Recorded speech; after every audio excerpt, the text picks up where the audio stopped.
ಕಣ್ಣೀರ್ ಹಾಕೊಂಡು ಸೋಲ್ಬೇಡಿ ಜೀವನದಲ್ಲಿ. ಒಂದಿಷ್ಟು ಆತ್ಮವಿಶ್ವಾಸವನ್ನ ತಗೊಂಡ್ರೆ ರಾಯರಿಗೂ ಮತ್ತಿಷ್ಟು ಎನರ್ಜಿ, ಖುಷಿ ರಾಯರಿಗೆ. ಯಾವ ರೀತಿ ಖಂಡಿತ. ಇವಾಗ ನೋಡಿ, ನೀವೇನಾದ್ರೂ ಸಕ್ಸಸ್ ಮಾಡಿದ್ರೆ ತಂದೆ ತಾಯಿಗಳು ಎಷ್ಟು ಖುಷಿ ಪಡ್ತಾರೆ, ಸಕ್ಸಸ್ ಆದ್ರೆ ಎಷ್ಟು ಖುಷಿ ಪಡ್ತಾರೆ. ಅದೇ ರೀತಿ ರಾಯರು ಕೂಡ, ರಾಯರ ಮುಖದಲ್ಲಿ ಒಂದು ರೀತಿ ಕಳೆ, ಮತ್ತಿಷ್ಟು ಕಳೆ.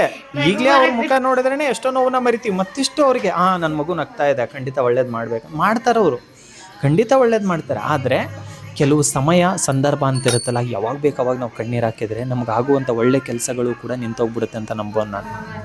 ಸಂಜೆ ಟೈಮಲ್ಲಿ ಅಕ್ಕ ತಂಗಿರು, ನಿಮ್ಮ ನೋವು ಅರ್ಥ ಆಗುತ್ತೆ ನನಗೆ. ದಯವಿಟ್ಟು ಕಣ್ಣೀರು ಹಾಕಬೇಡಿ, ದಯವಿಟ್ಟು ಹಾಕಬೇಡಿ, ಕಂಟ್ರೋಲ್ ಮಾಡ್ಕೊಳ್ಳಿ. ನೀನು ಯಾರೋ ಒಬ್ಬ ಚಿಕ್ಕ ತಮ್ಮ ಹೇಳ್ತಾರೆ, ಅಣ್ಣ ಹೇಳ್ತಾರೆ, ಏನಾದರೂ ಅಂದ್ಕೊಳ್ಳಿ.